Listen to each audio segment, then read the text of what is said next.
서로 축복하겠습니다. 기쁨을 회복합시다. 지난주에 전한 말씀 생각하면서 밝고 제일 명랑한 표정을 지어주십시오. 그러고 나서 축복합니다. 어쩜 그렇게 주님 닮으셨어요? 할렐루야. 오늘은 기쁨을 회복시켜 주소서 31번째 시간입니다. 오늘은 조국이여 안심하라 내가 기도하고 있다 라는 제목으로 하나님의 말씀을 전하도록 하겠습니다. 오늘은 말씀을 시작하면서 한 인물을 소개하려고 합니다. 그는 강원도 원주시 신림면에 위치하고 있는 가나안 농군학교의 창시자인 김용기 장로님입니다. 김 장로님은 1909년 9월 5일에 경기도 남양주 와부면 능내리에서 아버지 김춘교 씨와 어머니 김공윤 씨 사이에서 이 5 형제 중 넷째로 태어났습니다. 그런데 3살 때 알 수 없는 병에 걸려 죽음에 이른 적이 있었고요. 그때 이제 어떻게든 아이를 낳게 해보려고 이 어머니가 점쟁이를 찾아갔는데 점쟁이가 처방해 주기를 이 아이는 예수를 믿어야 낫는다. 그렇게 이야기를 해 주었답니다. 지푸라기라도 잡는 심정으로 집에서 한 10리 정도 떨어진 용진교회라고 하는 교회에 어린아이 용기를 데리고 어머니가 이제 찾아가게 됐고요. 하나님께서는 어린 용기를 고쳐주셨습니다. 이를 계기로 이제 온 가족이 구원을 받은 것이죠. 그 후 장로님은 1930년대에 하나님의 복받은 백성이라고 하는 의미에서 복민사상을 내세우며 해방 이후에 우리나라의 발전과 번영을 위해 앞장서게 되었습니다. 그때는 지금처럼 무슨 다른 공업 분야가 왕성할 때도 아니니까 나라가 잘 사는 길은 농업이 잘 되는 것이다. 농사를 잘 지어야 이 나라가 보릿고개도 뛰어넘을 수 있다. 이런 생각을 가지고 이제 태동하게 된 것이 가나안 농군학교였습니다. 지금도 그렇지만 처음부터 가나안 농군학교는 기독교의 신앙과 또 우리의 삶이 이렇게 하나로 통합된 가장 건강한 신앙 실천의 장이었습니다. 이러한 가나안 농군학교야말로 우리나라의 근대화에 가장 기여한 것이 새마을 운동이라고 하는데 진짜 새마을 운동의 시조는 가나안 농군학교다. 그렇게 평가가 되고 있을 정도입니다. 특별히 이 이상적인 농촌을 만들어 온 나라가 잘 살게 해야겠다 했던 장로님의 꿈과 그 실천은 수많은 사람들에게 감동을 주었습니다. 지금도 단지 그리스도인들만이 아니라 예수님을 믿지 않는 개인이나 단체 그리고 기업들이 가나안 농군학교의 정신을 배우기 위해 계속해서 입소해서 훈련받는 일들이 이어지고 있습니다. 이때 받는 훈련 중에 으뜸은 다른 것이 아니라 직접 땅을 파고 이 농사일을 하는 것입니다. 손에 굳은 살이 박이고 땀에 뻘뻘 흘리는 흉내내기만이 아니라 진짜 농사를 짓는 그런 훈련을 모든 입소생들에게 하고 있는 것이 가나안 농군학교입니다.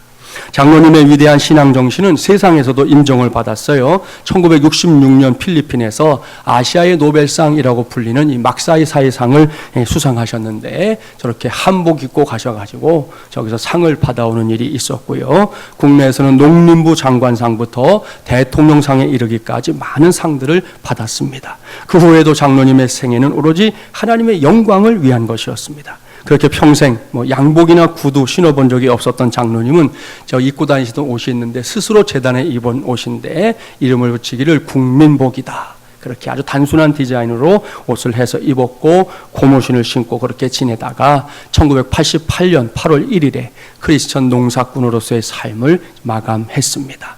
제가 오늘 말씀을 시작하면서 김용기 장로님에 관해 먼저 이런 말씀을 드리는 이유가 있습니다. 지금까지 말씀드린 대로 장로님은 신앙과 삶의 실천을 매우 중요하게 생각했습니다. 하나님의 말씀인 성경을 배우는 것과 삶이 따로 놀면 안 된다 하는 것이 장로님의 강력한 확신이었습니다. 이러한 확신 가운데 장로님이 평생에 걸쳐서 기도했던 제목들이 여럿 있는데 그 중에 하나가 뭔지 아십니까? 하나님 아버지 김일성이 장로가 되게 주시옵소서였습니다. 우리가 듣기에 다분히 어이가 없어 보이는 기도 아닙니까? 김일성이가 장로님은 둘째치고 성도만 돼도 좋았을 거 아니겠어요? 그런데 이 장로님은 기도했어요. 하나님 김일성이가 장로가 되게 해주십시오. 장로님의 생각은 뭐였냐 하면 장로님은 세상을 떠나기 전까지 그 노구의 몸을 이끌고 어린 시절에 김일성이가 주일학교를 다녔거든요. 그 경험을 갖고 있었거든요. 그러니까 이 사람이 세상 떠나기 전에라도 하나님 앞으로 돌아오기를 그렇게 간절하게 간절하게 구했던 것이었습니다. 그리고 지금까지 말씀드린 이 김용기 장로님의 삶과 신앙의 뿌리, 그 뿌리가 따로 있었는데 그것이 뭐냐? 그것은 바로 우리나라, 대한민국, 우리의 조국이었습니다. 그렇습니다. 장로님은 이 나라를 사랑했습니다. 장로님에게 있어서 나라를 사랑하는 것과 신앙은 결코 별개의 것이 아니었다는 거지요. 철저하게 하나였습니다. 그 둘은 하나로 통합된 관계였던 것이죠. 그 증거가 지금도 가나안 농군학교에 그대로 남아 있어요. 사진을 하나 보여드릴게요. 돌비가 보이고 글귀가 써 있죠. 조국이여 안심하라. 이것은 김용기 장로님의 어록 가운데 하나입니다. 이 어록의 완성은 제가 오늘 전하는 말씀의 제목이에요. 조국이여 안심하라. 내가 기도하고 있다. 할렐루야. 저는 오늘 이러한 김용기 장로님의 어록을 설교 제목으로 삼았습니다. 거기에는 그만한 이유가 있어요. 저는 2015년도를 시작하고 나서 지금까지 계속해서 주일마다 저와 여러분이 기쁨을 상실한 시대의 한복판에서 벗어나서 기쁨을 회복할 수 있는 길을 찾고 있는 중입니다. 바로 그 길 가운데 하나가 다른 것이 아닌 우리가 살고 있는 이 나라, 우리의 조국을 위해 기도하고 행동하는 데 있다는 사실을 오늘은 확실하게 전하려고 하는 것입니다. 이 점에 있어서는 이미 김용기 장로님의 어록을 살펴봤지만 이러한 어록도 그냥 나온 게 아니에요. 뭐라고 눈껌뻑 하다 생각하다가 만든 말이 아니고 철저하게 성경에 뿌리를 두고 있는 어록입니다. 말씀 한 곳 찾아볼까요? 신약성경 디모데전서 2장 1절과 2절 말씀 한번 찾아서 봉독해 보겠습니다. 신약 338쪽입니다. 디모데전서 2장 1절과 2절 말씀, 신약 338쪽 함께 봉독해 보겠습니다. 그러므로 내가 첫째로 권하노니 모든 사람을 위하여 간구와 기도와 도고와 감사를 하되 임금들과 높은 지위에 있는 모든 사람을 위하여 하라. 이는 우리가 모든 경건과 단정함으로 고요하고 평안한 생활을 하려 함이라. 아멘. 할렐루야. 사랑하는 마지못지한 가족 여러분, 이 말씀은 성령의 감동을 받은 사도 바울이 믿음의 아들이요 목회자였던 디모데에게 전했던 말씀 가운데 하나입니다. 이 말씀을 주목하십시오. 바울은 디모데는 물론이고 오늘로 말하면 믿음으로 살아간다고 하는 우리 모두에게 명백한 사실 한 가지를 전하고 있습니다. 그것은 우리가 살고 있는 이 나라를 위해 기도해야 한다는 것입니다. 이 나라를 이끌고 있는 대통령을 비롯해서 위정자들과 지도자들을 위해 기도해야 한다는 것입니다. 이것은 그들이 내 마음에 드느냐 안 드느냐 이런 문제가 아닙니다. 민주주의를 말하는 오늘날, 그리고 권위주의의 해체로 대변되는 포스트 모더니즘의 시대인 오늘날 지도자들에 대해서 왈가왈부하는 것이 예전에 비하면 너무나 자유로워졌습니다. 여러분 그런 때 있었잖아요. 잘못 말하면 끌려가는 그런 시절, 잘못 말하면 그냥 곤욕을 치르던 그런 시절, 이 대한민국 안에 분명히 있었거든요. 그런 시절에 비하면 지금은 얼마나 자유로워졌습니까? 할 말 못할 말 다 쏟아놓을 수 있는 그런 시대가 됐어요. 그러다 보니 정신이 번쩍 들 만큼 적절한 비판들이 나오는가 하면 사람들의 이맛살을 찌푸리게 하는 지나친 비판들도 난무할 때가 있는 것이 현실입니다. 좋습니다. 그런저런 자기들의 생각들을 표현하고 그것을 관철시키고 싶어 하는 것까지, 그래서 내 의견을 주장하고 내세우고 말하는 것까지는 좋다는 겁니다. 그런데 여기에 아주 심각한 문제가 하나 도사리고 있어요. 그것은 그렇게 비판하고 손가락질하는 것이 끝이라는 거지요. 비판만 하고 끝납니다. 손가락질만 하고 끝납니다. 문제가 있다, 그것도 많다, 말을 다 해놓고는 거기가 끝입니다. 비판에 대한 대안이 없고, 그렇게 누군가를 비판하고 있는 자기 자신을 먼저 살피는 정직한 잣대도 없습니다. 남에게 들이대는 잣대들은 다 갖고 있는데 나에게 들이대는 잣대가 없다는 것이죠. 지금 세상이 온통 이렇게 돌아가고 있기 때문에 매일같이 혼란에서 혼란이 거듭되는 이런 현상들이 우리 사회에서 보이고 있는 것이지요. 사랑하는 여러분, 이것은 하나님의 식이 아닙니다.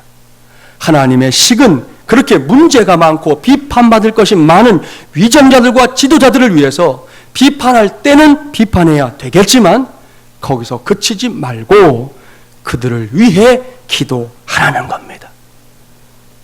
대통령이 마음에 안 들어도 기도해야 하는 것이고, 여권이 마음에 안 들어도 기도해야 하는 것이고, 야권이 마음에 안 들어도 기도해야 하는 것이고, 이 땅의 지도자들이 하는 행태가 우리의 속을 뒤집어 놓아도 기도해야 된다는 거예요. 나라를 위해서도 마찬가지입니다. 여전히 이 나라가 내게 해준 것이 뭐냐? 울분에 차서 말하는 사람들이 이 세상에 있어요. 인터뷰하는데 버젓이 그러잖아요. 나는 대한민국에 살고 싶지 않습니다. 나는 이 나라를 떠나고 싶습니다. 난 떠날 겁니다. 이렇게 말하는 사람들이 있다는 거지요. 그런 사람들이 있지만 그래도 이 나라를 위해서 기도하라는 겁니다. 그것도 아주 간절하게 기도하라는 겁니다. 사도 바울의 표현을 빌리면 그들을 위해 간구하고 기도하고 도고하고 나아가서 감사하라는 겁니다. 그리고 이런 기도들이 응답되면 결과가 뭐라고요? 평안한 생활을 하려 함이라. 할렐루야. 바로 이것입니다. 우리가 속해 있는 나라를 위해 우리 모두가 기도에 힘써야 하는 이유가 바로 저와 여러분을 비롯한 대한민국 전체의 평안을 위해서, 대한민국 전체의 기쁨을 위해서라는 것입니다. 여기까지 가는 것이 하나님의 시기예요. 비판만 하고 멈추는 것은 결코 하나님의 뜻이 아닙니다. 아무리 하나님의 이름을 빙자해서 말한다 할지라도 비판만 난무하는 것은 하나님의 말씀이 바라고 있는 바가 아니라는 것, 우리는 꼭 기억해야 할 것입니다. 김용기 장로님은 이러한 사실을 너무나 잘 알고 있었어요. 그래서 그는 젊어서는 물론이고 노구의 몸으로 저 천국을 바라보고 있던 그때에도 늘 나라를 위해 기도했습니다. 심지어 그는 조국이여 안심하라. 왜? 내가 기도하고 있다. 그렇게까지 고백하고 있지 않습니까? 얼마나 귀한 일입니까? 얼마나 위대한 일입니까? 얼마나 멋진 일입니까? 금주 토요일이 무슨 날인지 아까 광고에 드렸지요. 일제강점기에서 해방된 지 70주년을 맞이하는 광복절입니다. 일제강점기의 그 상처와 아픔, 눈물이 여전히 이 땅 구석구석에 남아 있습니다. 여러분, 요즘에 우리 한 주간도 예외 없이 위안부 할머니들의 그 안타까운 외침, 그 울분, 그 사귀지 못한 그 분노들을 접하고 있잖아요. 여기서 안 되니까 일본을 건너가기도 하고 미국을 찾아가기도 하고 유엔을 찾아가기도 하고 어떻게든 그 울분을 해결하고 싶어하는 할머니들의 몸부림을 우리가 이렇게 눈으로 보고 있지 않습니까? 게다가 일본 아베 정부의 행태는 정말이지 당장 멱살을 잡고 싶을 지경이에요. 야, 또 밉다 그러니까 요즘은 뉴스를 이렇게 보다 보면 생긴 것도 마음에 들지 않네. 정말이지 곧다구로 생겨가지고 하는 집마다 뒤통수를 때려주고 싶은 것들 투성이잖아요. 옆에 있으면 진짜 딴지 걸어서 한번 패대기 치고 싶잖아요. 그럼에도 불구하고 하나님의 도우심과 은혜를 힘입어 맞이하는 광복 70주년입니다. 생각만 해도 감격스럽지요. 그 세월들을 다 알지 못하지만 책으로 혹은 여러 사진들을 통해서 보는 게 우리 세대는 전부이지만 그래도 그런 세월을 지나서 여기까지 오게 된 것이 얼마나 감사한 일인지. 정부를 비롯한 각종 언론에서도 광복 70주년의 의미를 대단하게 부각시키고 있는 중입니다. 사실 또 7이라는 숫자는 성경적으로는 완전 숫자잖아요. 우리에게 또 의미 있는 숫자이기도 해요. 이런 때이기에 더더욱 우리가 해야 할 일이 있다는 겁니다. 그것은 이 나라, 우리의 조국을 위해 기도하는 것입니다. 그리고 김용기 장로님이 했던 것처럼 그러한 신앙을 바탕으로 하는 삶을 말로만 말고요, 실제적으로 살아내는 것입니다. 오늘은 이러한 사실에 관심을 갖고 주신 말씀을 살피면 좋겠습니다. 오늘 우리에게 주신 말씀은 사무엘상입니다. 구약 성경에서 사무엘상은 이스라엘이라는 나라가 아직 왕정 시대를 열지 못하고 있었던 그때로부터 시작됩니다. 여호수아 시대에 하나님의 능력을 힘입어 가나안 땅에 들어와서 정착한 이스라엘 백성들 아닙니까?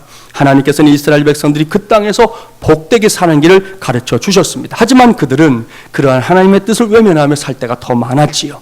결국 이스라엘은 주변 국가들에 의해 자주 침략당하는 힘이 없는 나라로 전락하고 말았습니다. 그렇게 암울했던 시대에 하나님께서는 사무엘이라고 하는 새로운 지도자를 그 땅에 보내주셨어요. 오늘 주신 말씀은 그 사무엘의 지도하에 이스라엘 백성들이 당시의 난국을 헤쳐나가고 있는 모습을 보여주고 있는 말씀입니다. 본문 5절과 6절 말씀 함께 봉독해 볼까요? 5절 6절입니다. 사무엘이 이르되 온 이스라엘은 미스바로 모이라. 내가 너희를 위하여 여호와께 기도하리라 하매 그들이 미스바에 모여 물을 길어 여호와 앞에 붓고 그날 종일 금식하고 거기에서 이르되 우리가 여호와께 범죄하였나이다 하니라. 사무엘이 미스바에서 이스라엘 자손을 다스리니라. 아멘. 사무엘이 이스라엘 백성들을 한 곳으로 모으고 있지요. 그곳은 미스바입니다. 사무엘은 그곳에서 백성들에게 하나님께 기도할 것을 천명했습니다. 백성들은 적극적인 순종으로 사무엘의 요청에 귀를 기울였고요. 그들 모두가 미스바에 모였습니다. 바로 그곳에서 하나님 앞에 금식하며 회개하고 기도하는 역사가 일어났습니다. 얼마나 귀한 일입니까? 사랑하는 마중물이란 가족 여러분, 여기에 우리 모두가 꼭 배워야 할 것이 있습니다. 그것은 분명한 목적이 있을 때에는 우리 모두가 하나님의 이름으로 모이기를 힘써야 한다는 것입니다. 그러한 응집력을 통해 하나님의 위대한 역사를 감당해내야 한다는 것이지요. 그렇습니다. 건강한 그리스도인은 결코 자기의 유익만을 추구하지 않습니다.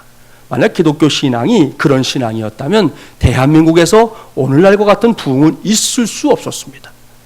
철저하게 다른 사람의 유익을 구하고 다른 사람을 섬기며 살려고 했던 한국교회였기 때문에 오늘의 한국교회가 될 수 있었던 것이죠.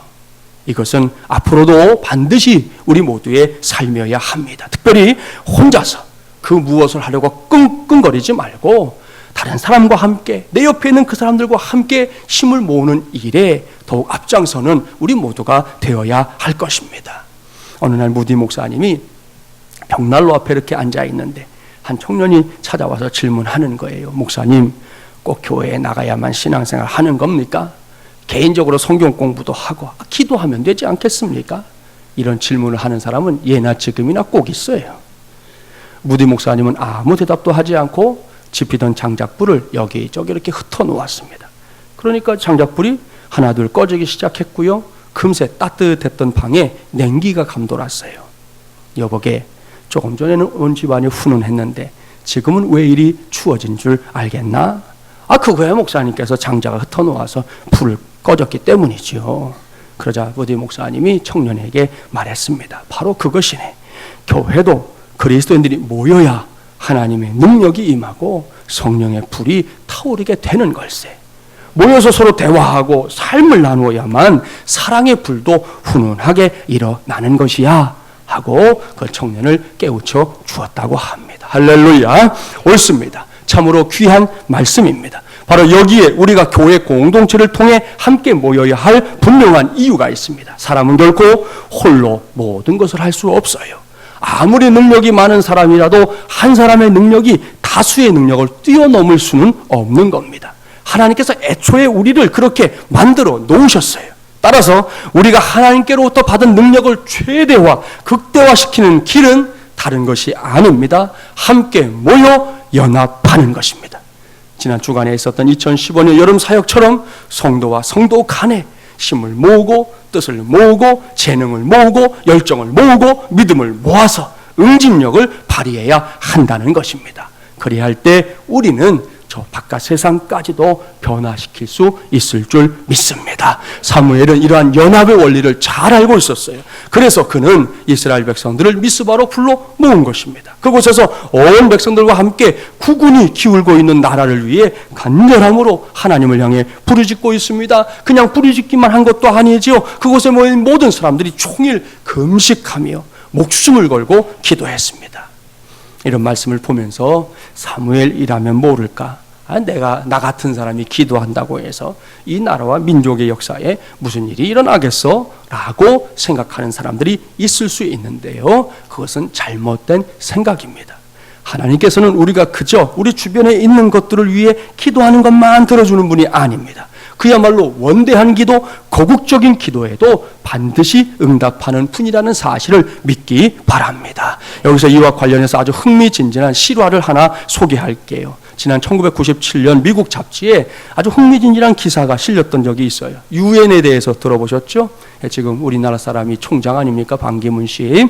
유엔은 지구상에 많은 나라들이 함께 모여서 국제적인 분쟁이나 문제들을 해결하는 중요한 세계적인 기구입니다.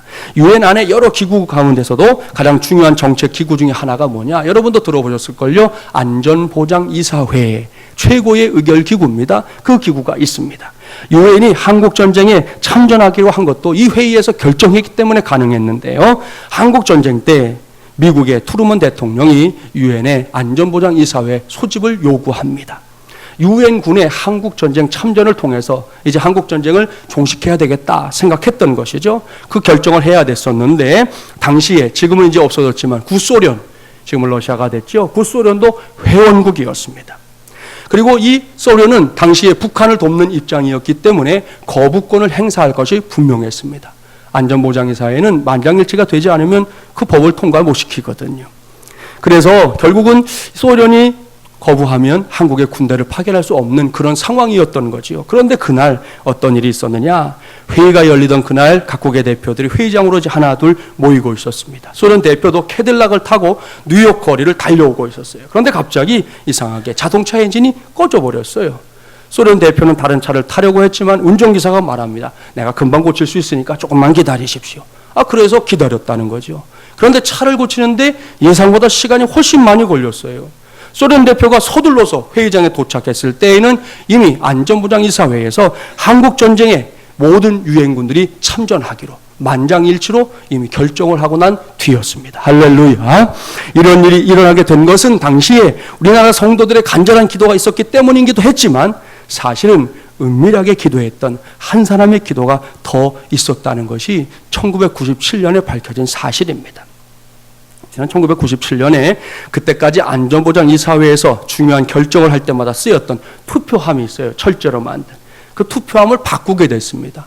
하도 오래되다 보니까 고무이 돼서 보기도 흉물스럽다 해서 그 투표함을 이제 바꾸게 됐는데 그 투표함을 바꾸는 과정에서 아주 흥미로운 사실이 발견된 거예요. 이 철제함을 이렇게 분해해서 내부를 들여다보니 거기에 글귀가 써져 있었는데 이런 내용이었습니다. 이 안전보장이사회에서 이루어지는 모든 결정이 창조주 하나님의 뜻에 합당한 결정이 되어 인류 역사의 올바른 뜻이 이루어지기를 기도합니다. 폴 안토니오. 이 글귀를 쓴 사람의 서명까지 적혀 있는 것을 본 호기심 많은 한 사람이 그 이름을 추적했어요. 알고 보니 폴 안토니오는 바로 그 철제함을 만든 사람이었어요. 직업은 대장장이었고요. 아주 성실한 그리스도인이었습니다. 결국 그가 철제함을 만들어서 그냥 휙 납품한 게 아니라 그 안에 자기가 간절한 기도 제목을 담아서 더군다나 이것이 온 세계의 일들을 다루는 그 중요한 곳에서 쓰여지는 투표함이라고 하니 거기에다가 자신의 기도를 실어서 그것을 납품했던 것이었어요. 이 짤막한 에피소드 기사를 실었던 기자가 말미에 이런 말을 남겼습니다. 이것은 얼마나 축복이고 다행인가. 인류 역사의 가장 중요한 국제적 분쟁을 해결하는 안전보장이사회의 투표함에 자기의 기도를 함께 집어넣었던 이 폴 안토니오의 기도는 아마도 지구상의 평화를 가져오는 하나님의 놀라운 뜻에 일조했음에 틀림이 없다. 하나님은 유엔에도 역사하셨다. 아멘. 할렐루야. 사랑하는 마지못이란 가족 여러분 보십시오. 하나님께서는 이처럼 사람들의 기도에 반드시 응답하는 하나님입니다. 작은 기도 제목만이 아니라 그 기도의 제목이 거창하고 고국적인 것일지라도 그것이 진심일 때, 그 기도에 마음이 실렸을 때 하나님은 반드시 응답하십니다. 오늘 우리에게 주신 말씀도 보십시오. 동일한 역사가 일어나고 있잖아요. 본문 7절부터 9절까지의 말씀 함께 봉독합니다. 7절부터 9절입니다. 이스라엘 자손이 미스바에 모였다 함을 블레셋 사람들이 듣고 그들의 방백들이 이스라엘을 치러 올라온지라. 이스라엘 자손들이 듣고 블레셋 사람들을 두려워하여 이스라엘 자손이 사무엘에게 이르되 당신은 우리를 위하여 우리 하나님 여호와께 쉬지 말고 부르짖어 우리를 블레셋 사람들의 손에서 구원하시게 하소서 하니 사무엘이 젖먹는 어린 양 하나를 가져다가 온전한 번제를 여호와께 드리고 이스라엘을 위하여 여호와께 부르짖음에 여호와께서 응답하셨더라. 아멘. 여기서 우리는 당시의 상황을 확인할 수 있습니다. 이스라엘 백성들이 나라를 위해 기도하겠다고 미스바에 모였다 하는 소식이 전해지자 그동안 자주 이스라엘을 침략했었던 블레셋이 군대를 일으켜서 쳐들어온 겁니다. 이런 것이 바로 약소국의 서름이잖아요. 뭘 하려고 하면 주변의 강대국들이 가만히 두지 않는 거 말입니다. 우리나라도 딱 그런 형편이거든요. 지금보다 좀 더 발전하는 걸 저들은 원하지 않습니다. 지금보다 좀 더 힘을 갖는 걸 저들은 원하지 않습니다. 그냥 요만큼만 하라는 거죠. 너희들은 그저 우리 밑에 있어야 된다는 거죠. 이게 약소국으로서의 서름인데요. 이스라엘이 그런 처지에 놓인 것입니다. 그렇게 블레셋의 군대가 코앞에 이른 것을 본 이스라엘 백성들이 두려워하면서 사무엘에게 하나님께 쉬지 말고 기도해 달라 부탁하고 있습니다. 사무엘은 그러한 백성들의 간청을 듣고 어린 양 한 마리를 잡아서 하나님께 제사를 드린 후에 이스라엘을 위해 간절하게 부르짖어 기도했습니다. 그랬더니 어찌 되었습니까? 말씀이 기록하고 있잖아요. 여호와께서 응답하셨더라. 할렐루야. 그렇습니다. 하나님께서는 사무엘과 이스라엘 백성들이 미스바에 모여서 나라와 민족을 위해 부르짖어 기도할 때 나 몰라라 하지 않았습니다. 그것은 나와 상관없는 일인데 니들 문제인데 그렇게 하지 않으셨다는 거지요. 귀가 밝은 하나님께서 그들의 기도를 들으셨습니다. 그러니 가만히 있을 수가 없잖아요. 하나님께서는 자신이 드는 기도에 적극적으로 응답해주고 있습니다. 본문 10절과 11절이 그 응답의 현장입니다. 관심을 가지고 함께 봉독해 볼까요? 10절 11절입니다. 사무엘이 번제를 드릴 때에 블레셋 사람이 이스라엘과 싸우려고 가까이 오매 그날에 여호와께서 블레셋 사람에게 큰 우레를 발하여 그들을 어지럽게 하시니 그들이 이스라엘 앞에 패한지라. 이스라엘 사람들이 미스바에서 나가서 블레셋 사람들을 추격하여 뱃갈 아래에 이르기까지 쳤더라. 아멘. 하나님께서 이스라엘 군대의 편을 들어주고 있습니다. 사무엘과 이스라엘 백성들을 아예 아작을 내겠다고 찾아온 블레셋 군대 아닙니까? 그런데 정작 아작이 난 쪽은 이스라엘이 아니라 블레셋이었습니다. 그들이 이스라엘 백성들에게 손을 대려고 하자 하나님께서 큰 우레를 발하셔서 블레셋 군대를 흩어버린 것입니다. 결국 이스라엘 백성들이 이번 전쟁에서 대승을 거두게 되었습니다. 얼마나 놀랍고 감사한 일입니까? 이렇게 하나님께서 편들어 주시는 삶, 이것이 바로 저와 여러분, 우리 마중물이란 가족들의 삶이 되기를 주님의 이름으로 축복합니다. 또한 이 나라가, 우리의 조국이 하나님께서 편들어주는 복을 꼭 누리게 되기를 주님의 이름으로 간절히 축원합니다. 최근 몇 년 동안이지만 단 한 해도 빠지지 않고요, 자연재해로 어려움을 겪는 나라들에 대한 보도 계속해서 본 기억들이 있을 겁니다. 하이티의 지진 사태를 비롯해서 필리핀의 태풍 피해가 있었고요. 얼마 전에는 우리 교회가 성금을 모아서 보냈던 네팔 지진 사태에 이르기까지 지구가 정말로 망하려고 일어나, 최근에는 또 화산 폭발들이 곳곳에서 일어나고 있잖아요. 이런 일들을 보면서 그런 생각을 할 만큼 처처해서 많은 재해들이 일어나고 있습니다. 그런 사태를 이렇게 보실 때, 뉴스를 보면서 여러분은 무슨 생각을 하셨습니까? 저는 새삼스럽게 이 나라라는 울타리, 이게 얼마나 소중한 것인가 생각하게 되었습니다. 흔히 이렇게 널려있는 공기에 대해서 사람들이 감사를 모른다고 하잖아요. 언제든지 할 수 있으니까 그러려니 하고 넘어가지만, 그러나 여러분, 이 공기가 없으면 우리 지금 다 죽는 것이죠. 나라라는 것도 마찬가지인 것 같습니다. 우리가 그저 이 땅에서 살고 있다 보니, 그것이 일상이 되어버리다 보니 이렇게 지금 독립적인 주권을 가진 나라의 국민으로 살아간다고 하는 것이 얼마나 감사한 일인지, 이것이 얼마나 감격스러운 일인지를 잊어버리는 때가 많은 것 같습니다. 자연재해를 겪은 나라들에서는요, 물 한 방울, 빵 한 조각이 생명처럼 여겨지고 있지 않습니까? 우리는 천연자원이 풍부한 나라도 아님에도 불구하고 낭비하고 버리는 것이 얼마나 많은지 몰라요. 김용기 장로님 같은 분들 보릿고개 어떻게든 극복해 보겠다고요, 그 척박한 땅에서 땀을 흘리고 피를 쏟듯 그렇게 이 나라를 세웠는데, 그런 보릿고개를 겪었던 우리나라에서 음식물 쓰레기라는 말이 이제는 너무나도 자연스러운 단어가 되어버린 지 오래입니다. 예전 어른들 밥상에서 밥 한 톨 남겨도 혼내셨거든요. 먹어라! 이 한 톨을 만들어내는 데에 농부들의 땀이 얼마나 들어갔는 줄 아느냐? 너 거저 먹는다고 거저 먹는 거 아니다. 따먹어라! 그래서 하여튼 음식을 남기지 않는 것이 저희 세대도 그냥 상식이었어요. 그렇게 하면 안 된다고 배웠어요. 그러나 오늘날 어떻습니까? 버려지는 게 더 많잖아요. 음식 받아가지고 먹는 거 해도 개인적으로 자기에게 맞춰서 먹으라고 그래도 먹다가 또 그냥 입맛 하면 다 버리는 거지. 너무 그게 흔한 시대가 되어버렸어요. 말씀을 준비하면서 제 자신부터 정신을 차려야겠다 생각했습니다. 사실 아낄 수 있는 것은 누리고 있을 때 아껴야 진짜 아끼는 거예요. 그때 아껴줘야 다음 세대가 그걸 받을 수 있는 거예요.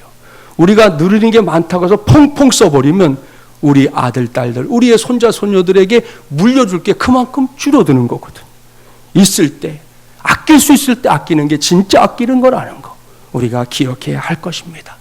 따라서 어떤 것이든 소홀히 여기는 것이 없어야 합니다. 재활용이 가능한 것은 꼭 재활용하십시오.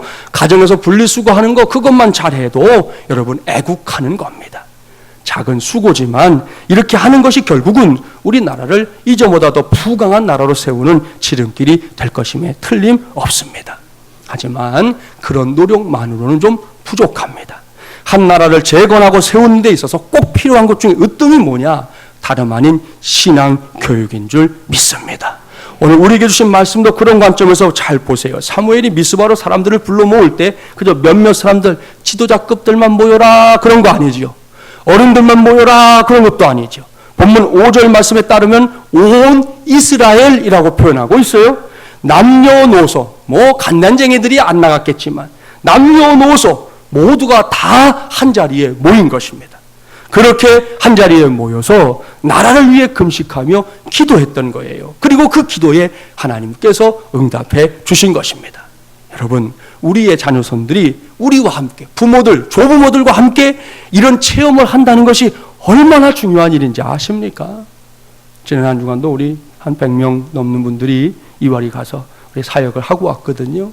그런 시간들에 우리 아이들, 우리 어린이부, 뭐 청소년부, 또 꼬맹이들도 몇 명 있었지만 이런 친구들이 함께 이렇게 어른들과 어우러져서 어딘가를 이렇게 섬기는 거, 물론 그 아이들이 크게 할 수 있는 건 없었어요. 청소년부 아이들 도배 방 하나 맡고는 그거 하고 나서 그날 저녁에 아주 퍼져가지고 다음 날은 아무것도 못하겠다 그러더라고요. 하지 말고 쉬어라 그랬어요.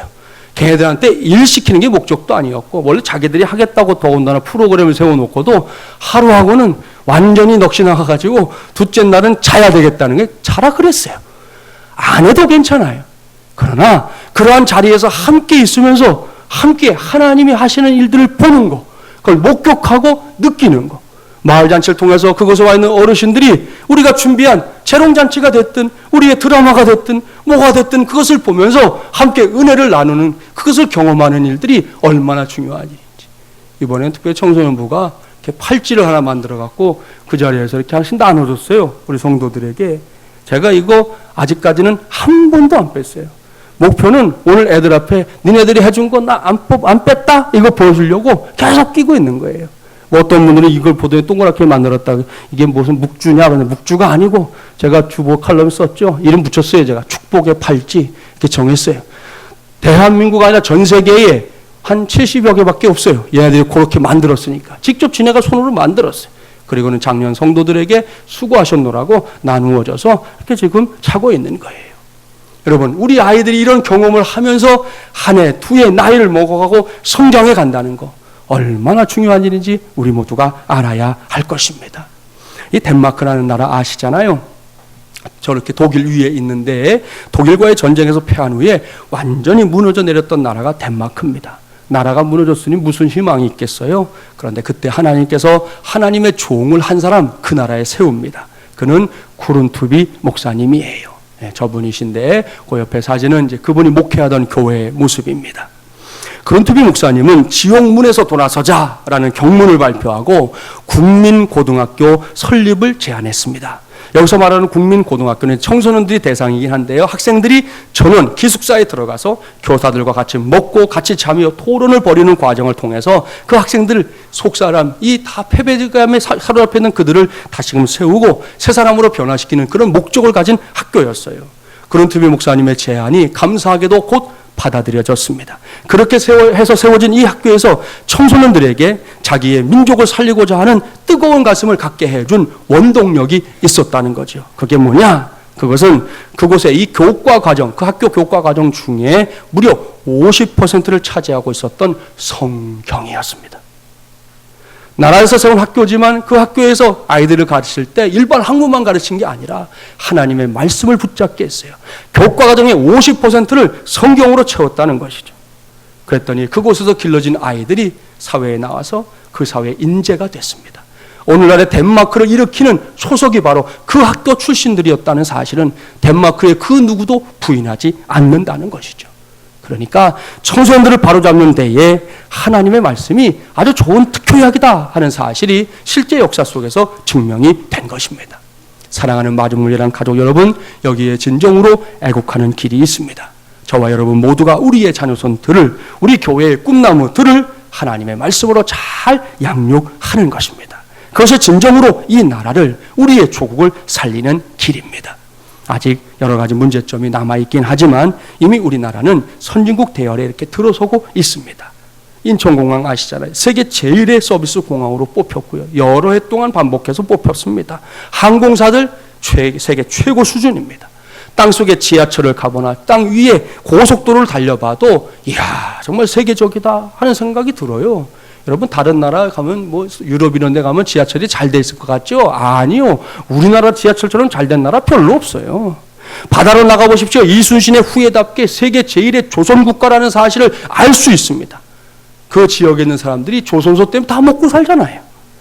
전 세계로 뻗어가는 우리의 휴대전화나 컴퓨터, TV 등, TV는 단연 대한민국의 최고죠. 최고입니다. 따라올 수 없어요, 기술을. 얼마 전에 S로 대변되는 어느 기업에서 만든 세탁기가 있었어요. 그 세탁기 별거 없어요. 우리가 늘 쓰던 통돌이 세탁기 그건데 그 위에다가 뭘 하나 판을 딱 얹었어요. 구멍 요만큼 내가지고. 뭐냐면 애벌 빨래 할 수 있는 곳을 둔 거예요. 이렇게 딱 버튼을 누르면 거기로 물이 털쫄쫄쫄 나와요. 애벌 빨래 해가지고 싹 집어넣고 빠니까 이게 빨래가 잘 되는 거거든요. 누구의 아이디어였는지 모르겠지만 이거가요 지금 미국에서 완전히 히트를 쳤어요. 이 사람들 처음에 애벌 빨래라는 게 개념이 없으니까 몰랐다가 해보니까 아 이게 잘 빨리는 거예요. 주부들이 난리가 났어요. 지금 그 회사에 그 애벌 빨래 된 세탁기는 동이 나고 있어요. 동이. 얼마나 많은 사람들이 이걸 찾는지 몰라요. 오죽하면 세계적으로 최고의 디자인상을 줘야 된다. 그런 얘기가 나올 정도예요. 대한민국이 이 정도예요, 여러분. 우습게 보지 마세요. 우리나라는 세계 제1의 고층 빌딩 기술국입니다. 미국을 중심으로 한 세계 유명 대학에 제일 많은 유학생을 보내는 나라가 어디게요? 대한민국이에요. 대한민국이에요. 이러한 모습을 보면서 우리 민족이 마치 옛 구미 대륙에 진출했던 유대인들, 이스라엘 사람들과 같다 평가하는 사람들까지 있습니다. 그런데 우리가 기억해야 될 것, 일찍이 이스라엘은 다른 그 무엇이 아닌 제1의 신앙 정신력의 나라로 세계를 파고들었다는 것을 기억해야 합니다. 반면에 우리나라는 제1이라는 게 따라다니긴 하는데 경제 제1이라는 수식어 외에는 별게 없다는 거죠. 여기서 우리 모두는 예수님의 말씀을 떠올려야 합니다. 우리 주님은 믿음이 큰 나라를 원하십니다. 사람이 떡으로만 사는 것이 아니라 하나님의 입으로 나오는 모든 말씀으로 산다고 명백하게 말씀하지 않았습니까? 경제 대국이라는 말은 이제 그만 들어도 됩니다. 여기서 우리가 이것을 기억하고 간절한 기도 제목이 생겨야 됩니다. 그것은 우리가 두 다리를 딛고 살고 있는 이 나라가, 이 대한민국이, 우리의 조국이 세계 제1의 진리의 나라, 세계 제1의 믿음의 나라가 되게 하여 주시옵소서. 그것이 예수 믿는 우리 모두의 기도 제목이 되어야 할 줄 믿습니다. 그래야만 여러분 우리나라가 그런 나라가 되어야만 세계 제1의 낮은 출산율 극복할 수 있고요. 여러분 그래도 예수 믿는 사람들이 자녀들을 많이 낳아요. 예수 안 믿는 사람들은 좀 안 낳으려고 하거든요. 가장 높은 젊은 층의 자살률 다른 걸로 해결 안 됩니다. 그들도 주님 만나야 해결되는 겁니다. 그런 나라로 바꿀 수 있는 초석이 믿음 안에 있다는 것이죠. 시도 때도 없이 물신 숭배에 빠져 살아가고는 저 바깥 세상을 구원할 수 있는 길도 믿음 안에만 있는 줄 믿습니다. 결론을 맺겠습니다. 광복 70주년을 맞이하게 되는 우리의 조국이 여전히 신음하고 있습니다. 아파합니다. 이럴 때 하나님의 자녀된 저와 여러분이 할 일은 김용기 장로님처럼 조국이여 안심하라, 내가 기도하고 있다 라는 외침과 함께 조국을 위해 기도하고 조국을 위해 행동하는 것입니다. 그렇게 이 나라가 정치, 경제, 사회, 문화적으로 안정을 되찾을 수 있도록 일조하는 일에 우리 모두가 쓰임받아야 하는 것입니다. 그래야만 이 나라는 평안을 누리는 나라가 될 것입니다. 이 나라는 잃어버렸던 기쁨을 회복하는 나라가 될 것입니다. 그 열매가 저와 여러분은 물론이고 우리의 삶의 자리에까지 맺히게 될 것입니다. 그러니 여러분, 기도합시다. 우리의 조국을 위해 기도합시다. 돌아오는 금요일 금요 3, 4만 기도회에는 이 나라를 위해서 집중적으로 기도하는 시간을 가지려고 합니다. 우리 이 나라를 위해서 기도하고요, 이 나라 안에서 믿음으로 삽시다. 믿음을 가진 자답게 삽시다.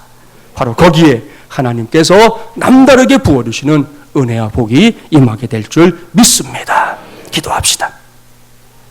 전능하시고 자비로우신 우리 하나님, 오늘 하나님의 종들을 불러주시고 예배하게 하신 이 자리에서 우리가 주님의 음성에 귀를 기울이고 그 말씀을 붙잡습니다. 하나님, 그렇습니다. 오늘 우리가 살고 있는 이 나라, 하나님께서 은혜 가운데 이 땅에 광복을 주시고 어느덧 70주년을 맞이하게 되었습니다. 광복절 70주년이구나. 그래서 스치고 지나갈 수 없는 하나님의 은혜의 역사들이 그 많은 세월들 동안 있었다는 거 적어도 우리는 알고 있지 않습니까? 그러하기에 오늘 김용기 장로님처럼, 사무엘처럼, 폴 안토니오처럼 우리가 더욱 기도하기를 원합니다. 조국이여 안심하라, 내가 기도하고 있다, 우리가 기도하고 있다, 마중물 연합교회가 기도하고 있다라고 외치는 것은 물론이고 실제로 기도하고 실제로 그와 같은 믿음의 삶을 살아내는 우리 마중물 연합 가족들이 되게 하여 주시옵소서.